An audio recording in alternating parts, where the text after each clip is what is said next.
राधे राधे दोस्तों। जो भी लोग माता लक्ष्मी की कहानी को सुनते हैं या उनका पूजन करते हैं, उनके घर में हमेशा धन की वर्षा होती रहती है और उन्हें कभी धन की कोई कमी नहीं होती। तो चलिए सुनते हैं माता लक्ष्मी जी की कहानी। एक साहूकार था और उसकी एक बेटी थी। वह हर रोज़ पीपल सींचने जाती थी। पीपल में से लक्ष्मी जी निकलती और चली जाती। एक दिन लक्ष्मी जी ने साहूकार की बेटी से कहा कि तुम मेरी सहेली बन जा। तब लड़की ने कहा, मैं अपने पिताजी से पूछकर कल आऊँगी। घर जाकर पिताजी को उसने सारी बात कह दी। तो पिताजी बोले, वह तो लक्ष्मी जी हैं, अपने को क्या चाहिए, बन जा। दूसरे दिन वह फिर गई। जब लक्ष्मी जी निकल कर आई और कहा सहेली बन जा, तो लड़की ने कहा बन जाऊंगी, और दोनों सहेली बन गई। लक्ष्मी जी ने उनको खाने का न्योता दे दिया। घर आकर लड़की ने अपने बाप से कहा, मेरी सहेली ने मुझे खाने का न्योता दिया है। तब उसके पिताजी ने कहा कि सहेली के जीमने जइयो, पर घर संभाल कर जइयो। जब वह लक्ष्मी जी के यहाँ जीमने गई तो लक्ष्मी जी ने उसे शाल दुशाला ओढ़ने के लिए दिया, रुपये परखने के लिए दिए, सोने की चौकी, सोने की थाली में 36 प्रकार का भोजन करा दिया। जीव कर जब वह जाने लगी तो लक्ष्मी जी ने पल्ला पकड़ लिया और कहा कि मैं भी तेरे घर जीमने आऊँगी। तो उसने कहा आ जाइयो। घर जाकर चुपचाप बैठ गई। तब उसके पिताजी ने पूछा, बेटी सहेली के यहाँ जीम कर आई है और उदास क्यों बैठी है? तब उसने कहा, पिताजी मेरे को लक्ष्मी जी ने इतना दिया, अनेक प्रकार के भोजन कराए, परंतु मैं कैसे जिमाऊंगी? अपने घर में तो कुछ भी नहीं है। फिर उसके पिताजी ने कहा, बेटी जैसा होगा जिमा देंगे, परंतु तू गोबर मिट्टी में चौका देकर सफाई कर ले। 4 मुख वाला दिया जलाकर लक्ष्मी जी के नाम लेकर रसोई में बैठ जाइयो। लड़की सफाई करके लड्डू लेकर बैठ गई।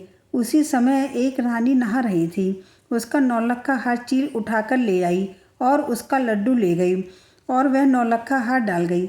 बाद में वह हार को तोड़कर बाजार में गई और सामान लाने लगी। तो सुनार ने पूछा, क्या चाहिए? तब उसने कहा कि सोने की चौकी, सोने का थाल, शॉल और दुशाला दे दे, मोहर दे और सारी सामग्री दे दो। 36 प्रकार का भोजन हो जाए इतना सामान भी दे दो। सारी चीज़ें लाकर बहुत तैयारी करी और रसोई बनाई। तब गणेश जी से कहा कि लक्ष्मी जी को बुलाओ। तो आगे आगे गणेश जी और पीछे लक्ष्मी जी आई।